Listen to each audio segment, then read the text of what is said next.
The moment it happened, the entire store went quiet. Jessie stood frozen, a pair of jeans in her hands, as her manager's words echoed to the open sales floor. "You're done here. Take off your badge."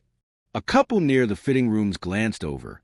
An old woman holding a cashmere sweater actually gasped. One of the teen workers ducked behind a display, pretending to reorganize socks. But Jessie couldn't move. This wasn't a warning. It wasn't a mistake. It was a public execution. In the middle of a retail shift. Just 15 minutes earlier, it had been a normal Tuesday afternoon at Draper & Lane, one of those mall clothing stores that try to act like it was high-end by playing indie jazz and naming sweaters things like the Oxford Dusk Rib. Jessie, 22, had worked there for almost 2 years. She wasn't flashy, but she was good, organized, patient, always first to clock in. Her folding technique had become a running joke because of how precise it was. Customers liked her. Her co-workers relied on her. She never complained, which made what happened next hit harder. Stacy, the new assistant manager, had been gunning for control since her second week. Mid-30s, pencil skirt, sharp voice. She moved like she thought she was in an HBO series about powerful women in fashion. Earlier that day, Jessie politely pointed out a small inventory error, a return that hadn't been scanned correctly. She thought she was helping. Instead, she got a lecture, then silence. Then, out of nowhere, a termination, right there between the sale rack and the scent of fabric softener. And just as Jessie opened her mouth, just as she tried to speak, to salvage some part of her dignity, a calm, steady voice came from the men's section. "You're firing her for catching a mistake?" Everyone turned. A man, tall, dressed in black, stood by a tower of folded dress shirts, hair to his shoulders, calm in the chaos, and unmistakable. Because even before the store manager gasped, even before someone whispered, "Is that?" everyone already knew. Keanu Reeves had been watching the entire time. Silence's weight. And in that moment, it pressed down on every shelf, every hanger, every breath inside Draper & Lane. Stacy blinked, her mouth half open. Jessie turned slowly, her eyes landing on the man who'd spoken. It was impossible not to recognize him. He wasn't wearing sunglasses. No entourage. Just dark jeans, boots, a black long-sleeve shirt rolled at the wrists, and an expression so calm it bordered on surgical. Keanu Reeves, in her store, speaking for her. The silence stretched. Then Stacy snapped out of it, straightening her spine like she was rebooting in real time. "I'm sorry, but this is a private employee matter," she said, loud enough for the nearby shoppers to hear. "We don't." "I watched what happened," Keanu said, his voice low but cutting through like clean steel. "She pointed out an error to protect your inventory. You embarrassed her." Loudly, then fired her for it. Stacy flushed. "Sir, I don't know who you think you are. I think I'm someone who doesn't like watching good people get humiliated for doing the right thing." That did it. A few customers pretended to browse, but leaned closer. One teenager near the denim wall whispered, "Whoa," under her breath. A security guard hovered near the front entrance, but didn't come any closer. Jessie couldn't breathe. She wasn't used to being defended, not by her coworkers, not by managers, definitely not by world-famous actors in aisle 7. Stacy opened her mouth to speak again, but the store manager, Elaine, appeared from the back. Late 40s, red lipstick, controlled hair, clipboard always in hand. "What's going on here?" she asked, scanning faces. Keanu nodded toward her politely. "Hi. I think we need to revisit how your leadership handled correction." Elaine looked at Jessie, then Stacy, then Keanu. She paled. "I'm sorry," she said slowly. "You're Keanu Reeves, aren't you?" He gave a small nod. "But that's not what matters right now." Elaine glanced at Jessie again, at her trembling hands, at the way she still held the jeans like a shield. She sighed, sharp and embarrassed. "Jessie, go take your break. Please, I'll speak with Stacy." Jessie nodded numbly and walked away, not sure if her legs were still attached to her body. Behind her, Keanu turned back to the shirt display he'd been folding moments earlier. like nothing had happened. And everyone else? They watched him differently now. Because nothing quiets a room like someone who uses calm to confront cruelty. Jessie sat in the back break room, staring at the vending machine like it might offer advice. Her hands were still trembling slightly, not from fear, but from adrenaline that had nowhere to go. She wasn't fired. Not officially, at least, but the humiliation lingered in her bones like a chill that wouldn't leave. She'd never expected a rescue, and certainly not from him. She leaned her head against the cool wall and closed her eyes. Across the store, Elaine stood in the stockroom doorway, her arms crossed. "Stacy, what the hell were you thinking?" Stacy sputtered. She was undermining me. She was correcting an error. She did it in front of customers. Elaine's eyes narrowed. "So did you, but with malice." Stacy flushed. Elaine stepped closer. "Clock out. We'll talk tomorrow. And pray he doesn't post anything." Meanwhile, out on the floor, Keanu continued folding. He didn't look up, didn't draw attention, just returned to the task he'd started. Perfectly aligning sleeves, smoothing fabric, resetting what others had left in chaos. One of the younger associates, Harper, finally approached him. Excuse me, Mr. Reeves?" He glanced up with a small smile. "Just Keanu." Harper's voice shook. "That was amazing, what you said back there." Keanu tilted his head. It was obvious. "Yeah, but most people wouldn't say anything, especially someone like you." He shrugged. "That's the problem. Kindness is rare enough now to be surprising." Harper swallowed, nodding. "She's one of the good ones, Jessie. Always has been. I could tell." Elaine returned to the sales floor, brushing her jacket sleeves like she was trying to clean off guilt. She approached Keanu carefully. "I just want to say thank you for speaking up." Keanu looked at her. "You don't need to thank me. Still, just take care of your people." Then he handed her the shirt he'd just finished folding and walked toward the exit without another word. But before he reached the door, he paused, turned, and said, not loudly but directly, "Protect the quiet ones. They're often the ones holding the whole place together." Then he was gone, and for the first time in a long time, Draper and Lane felt quieter, but in the best way. Jessie sat alone in the break room long after her 15-minute break expired. She didn't check the time. She didn't check her phone. She just stared at the plastic-wrapped sandwich in her lap and wondered if she should feel victorious or just more exhausted. Moments like that weren't supposed to happen. People like her weren't supposed to be defended, not by managers, not by customers, certainly not by someone like him. When Elaine stepped inside, Jessie stood quickly, brushing imaginary dust off her slacks. "Sorry, Elaine held up a hand. "Sit, please." Jessie sat again. Elaine closed the door gently and leaned against the sink. "What happened out there shouldn't have happened," she said. Jessie nodded, eyes fixed on the sandwich. "I wasn't trying to start anything. I just noticed the error. You were right to point out." Jessie looked up, cautious. Elaine sighed. "And I was wrong to let Stacy speak to you like that. I froze. I shouldn't have.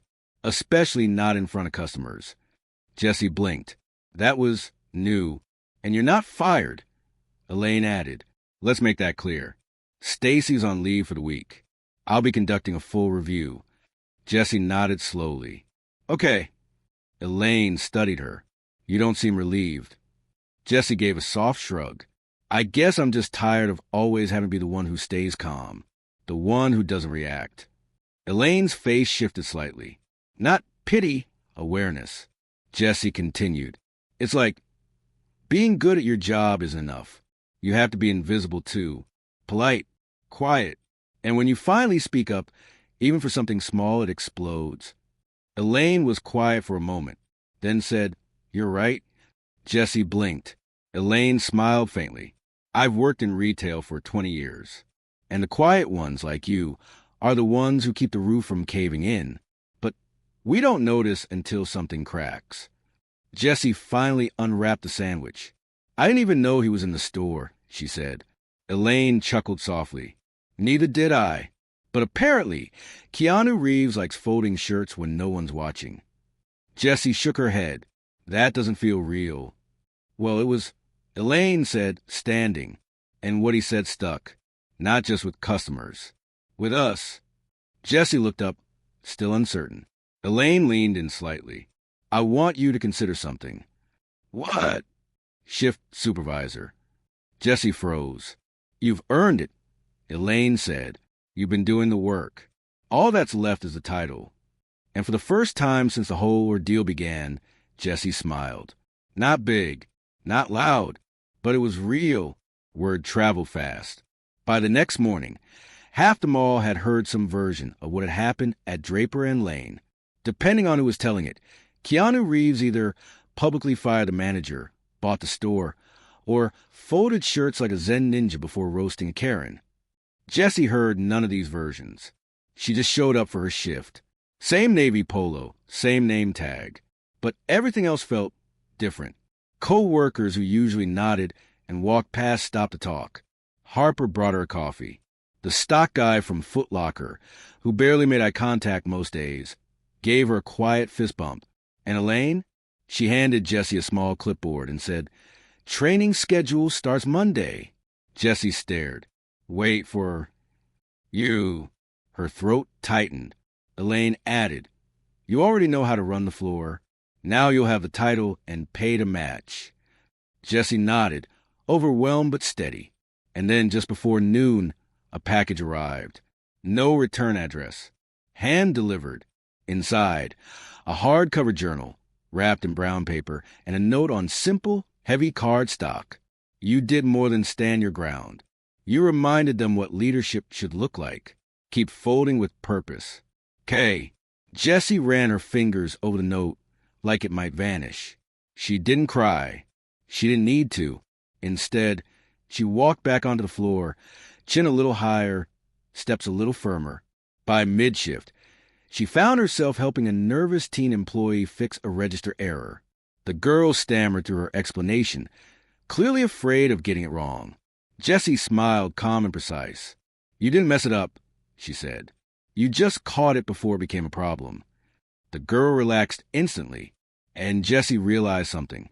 She hadn't just survived what happened. She'd become something better because of it. She wasn't angry. She wasn't afraid. She was ready.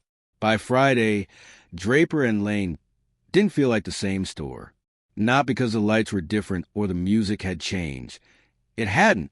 The playlist still rotated between acoustic indie covers and upbeat corporate jazz. The mannequins still wore button-ups nobody bought. But the air felt different. Co-workers lingered in conversations a little longer. Jokes weren't whispered. The back room, once a space of eye rolls and tension, was suddenly human. Even customers noticed. An elderly woman at the register smiled at Jessie and said, You remind me of my daughter. Quiet, but strong where it counts. Jessie didn't know what to say to that, so she just smiled and bagged the scarf gently. Elaine, watching from the back office window, made a note on her clipboard. Observe Jessie for full-time assistant manager path. She didn't mention it out loud. Yet, meanwhile, Stacy hadn't returned. Her name still sat on the schedule in ghostly gray text, but no one brought it up, not even Harper, who used to fear being assigned to her shifts. It wasn't vengeance. It was relief. And then, on Saturday afternoon, something strange happened. A man in his 60s, polite but clearly unsure of himself, entered the store. He walked straight to the register, holding a return receipt from a week ago. It was damp, bent at the corner. Jessie approached him with a practiced smile. Hi, can I help you? He hesitated. I think there was a problem with the sweater I returned. I was treated kind of harshly. Jessie gently took the receipt. You were here on Tuesday? He nodded. She recognized the timestamp. He'd been in line when Stacy was fuming about something wasting her afternoon. Jessie smiled, not with sarcasm, but empathy. Let's make it right, she said. The return was reprocessed. The man left happy. And Elaine, standing at the end of the counter, simply said, That's how it's done. That evening, after close, Harper approached Jessie with a question she'd clearly been holding in. Do you think he came here on purpose? Who? You know him? Jessie paused. I don't think he came to be seen, she said. I think he came because someone needed to feel seen. Harper looked thoughtful. Well, I've never folded shirts the same way since. Neither had Jessie. Monday morning came with rain. Gray light filtered into the skylights above the cash wrap, casting soft shadows across the floor. Most employees hated the gloomy weather. Jessie didn't. There was something comforting about the way it muted everything. The clatter of hangers, the ding of the fitting room bell, even the occasional overly enthusiastic mom asking for whatever goes with beige. She opened the store with Harper and a new hire, Cam, a college sophomore with anxious energy and way too much gel in his hair. At 9:15 a.m., Cam fumbled a return transaction. He looked pale, like he was waiting to be chewed out. Jessie walked over. Breathe, she said gently. Let's look at it together. He blinked. You're not mad. You're learning, not lying. Together, they fixed the issue in 90 seconds. Kem looked at her like she just pulled off a magic trick. You're like the calmest person I've ever met. Jessie smiled. I've seen what happens when calm people don't speak up. I won't repeat that. By 11 a.m., Elaine stopped by during her rotation. She walked the floor silently, observing. When she reached the counter, she leaned in. Keep doing exactly what you're doing, she whispered. It's working. Jessie gave a small nod. Her clipboard felt natural now, like it belonged in her hands. At 1:40 p.m., during her lunch break, she pulled out the notebook Keanu had left. It had become her ritual, not for writing big ideas, not for dramatics, but for one thing a day. She flipped to a blank page, dated, and answered one question. What did I notice today that no one else did? Today, she wrote. Cam was about to panic over one mistake. A calm tone changed the whole shift. She stared at the sentence, then added, Someone once did that for me. It stayed. After her break, she returned to the floor to find a customer arguing with a teen cashier. Voice raised, arms flailing. The cashier looked like she wanted to vanish. Jessie stepped in, quiet but firm. I can help you over here. The customer turned, expecting resistance. Instead, Jessie listened, didn't interrupt, didn't defend the store, just listened. By the time she was done, the customer apologized to the teen, and the cashier whispered, Thank you. Jessie smiled and walked away. Her footsteps were silent, but her presence wasn't. And now, for the first time, she could feel it. She wasn't the quiet girl in the corner anymore. She was becoming the center of gravity. The week moved quickly. Inventory, online returns, 2 new hires. Jessie's shifts were longer now, but she didn't mind. With each passing day, she became more than just a steady presence. She was becoming a reference point, a compass. On Thursday afternoon, the mall was strangely busy for a weekday. A back-to-school sale brought in parents, teens, and confusion in equal measure. At 2:30 p.m., both registers were backed up. Harper called out for help while Cam fumbled with a gift receipt. Jessie slid into place behind the counter, handling 4 customers in 6 minutes, defusing one pricing dispute with nothing but eye contact and calm language. Elaine watched from a distance and smiled, but the calm wouldn't last. At 3:05, Stacy walked through the front doors. She wasn't in uniform, just a blazer and tight jeans. She didn't smile. She didn't ask permission. She walked directly to Elaine. Jessie saw it happen across the floor, didn't move, didn't react. Not yet. Elaine looked shocked, then guarded. The two talked quietly. 5 minutes, then 10. Jessie didn't hear the words, but she saw the tension. When Stacy finally turned to leave, she cast one last glance across the store, at Jessie.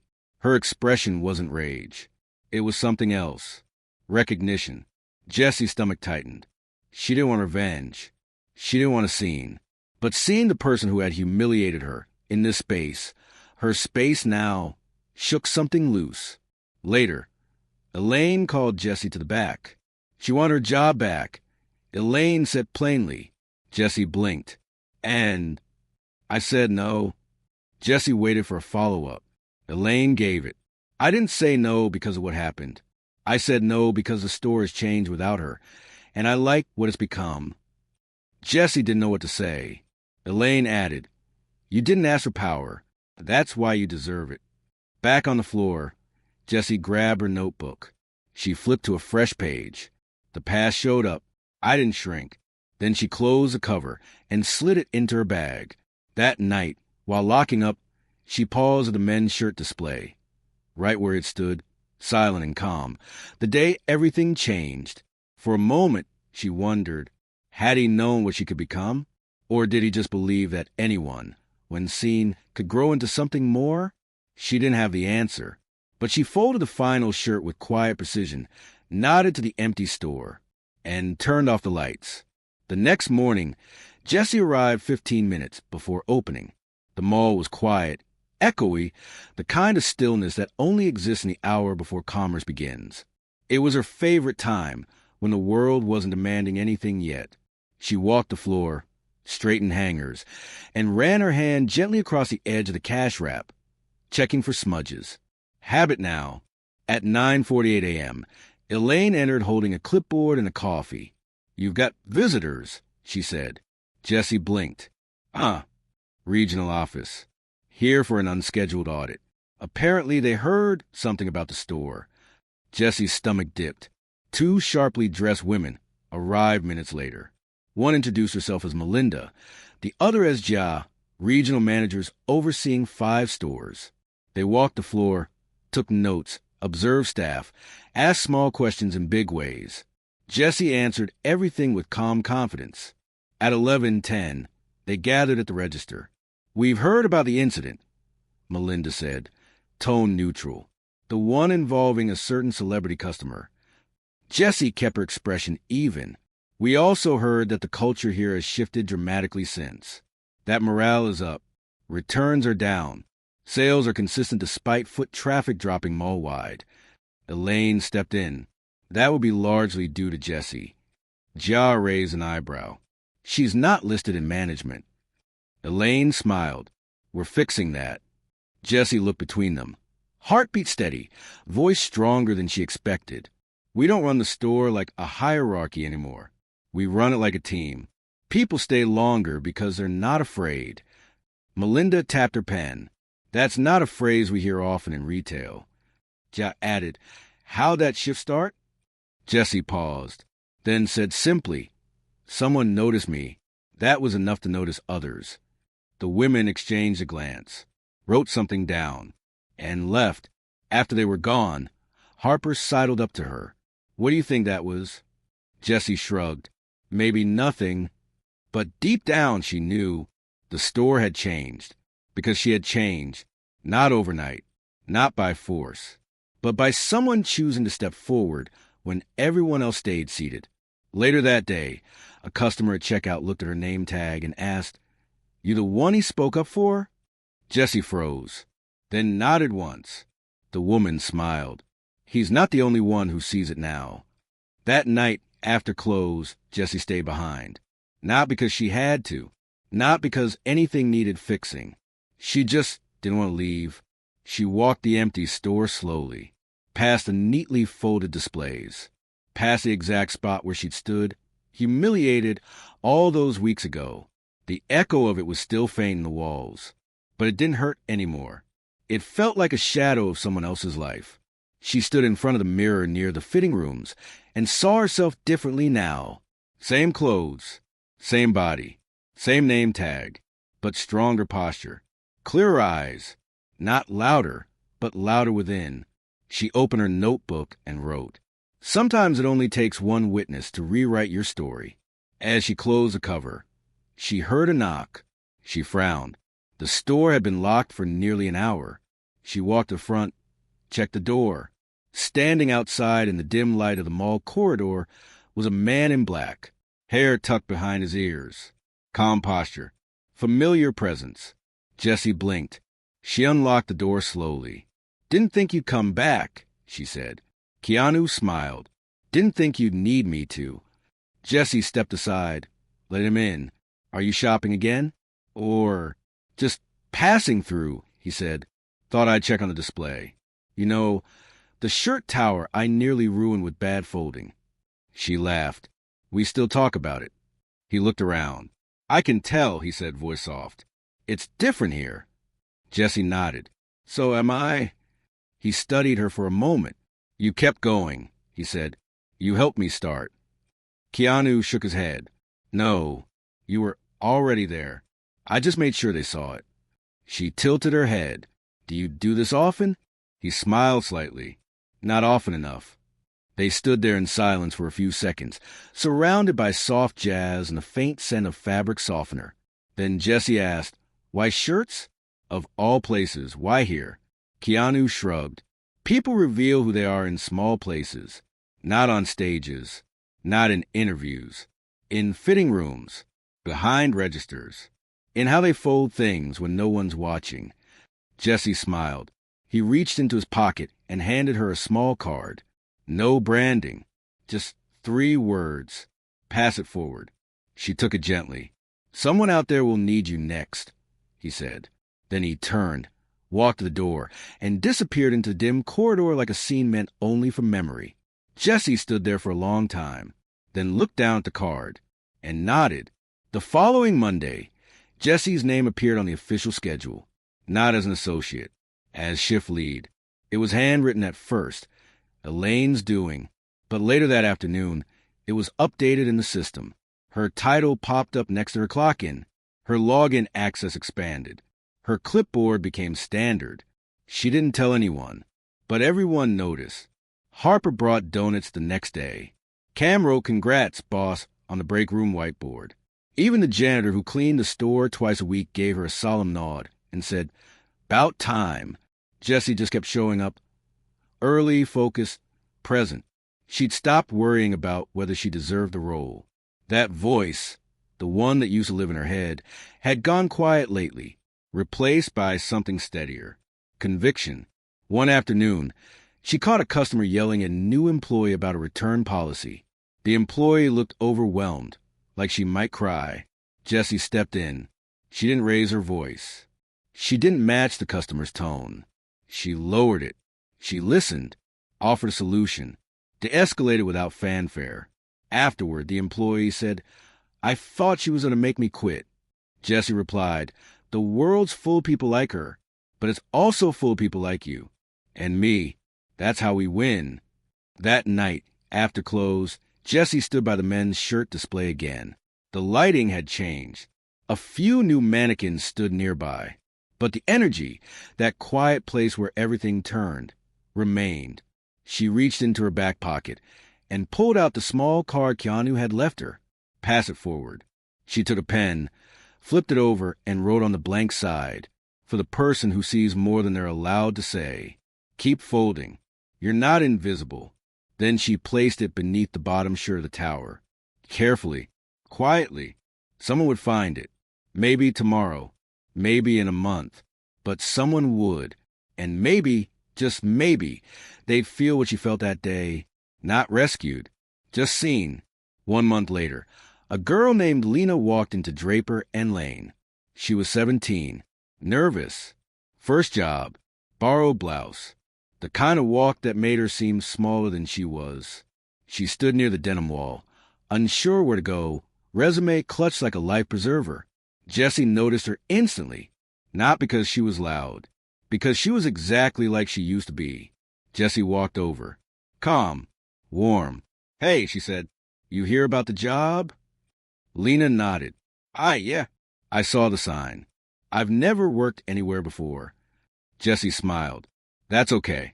We're better at training than judging." She took the resume gently and said, "Give me 10 minutes." Later, after the interview, short, direct, kind, Jessie showed Lena around the store. "This is where we keep returns. That's the folding table. Men's shirts are the trickiest, but you'll learn." When they reached the display tower, the one near the back, tucked behind a promo sign, Lena reached to straighten a sleeve and paused. "What's this?" she asked, pulling out a small card hidden beneath the bottom stack. Jessie turned slowly, heart tightening just a little. Lena read aloud, "For the person who sees more than they're allowed to say. Keep folding. You're not invisible." Her voice cracked slightly at the end. Jessie took the card and smiled. Long story, she said, but if you ever need it, it's yours. Lena blinked. Are you sure? Jessie nodded. You'll know when it's time to pass it on. That night, after close, Jessie sat in the break room alone. She opened her notebook. Last page. She wrote, "You never know who's watching, or who they'll become because of it." Outside, the mall lights dimmed. The music faded. And in the back corner of the store, near a quiet stack of perfectly folded shirts, the air held something different. Not just order, not just peace, but proof that one quiet moment can echo for a lifetime. Not every hero storms in. Some walk softly, fold shirts, and choose to speak only when it really matters. Jessie didn't need saving. She needed someone to believe she deserved better. And when one man stepped forward, she didn't just rise. She became the reason others did too. Speech Balloon, tell us in the comments, who is your Keanu? Loudspeakers, share this video with someone who's ever felt invisible. Movie camera and subscribe to remind the world silence isn't safety, and quiet doesn't mean small.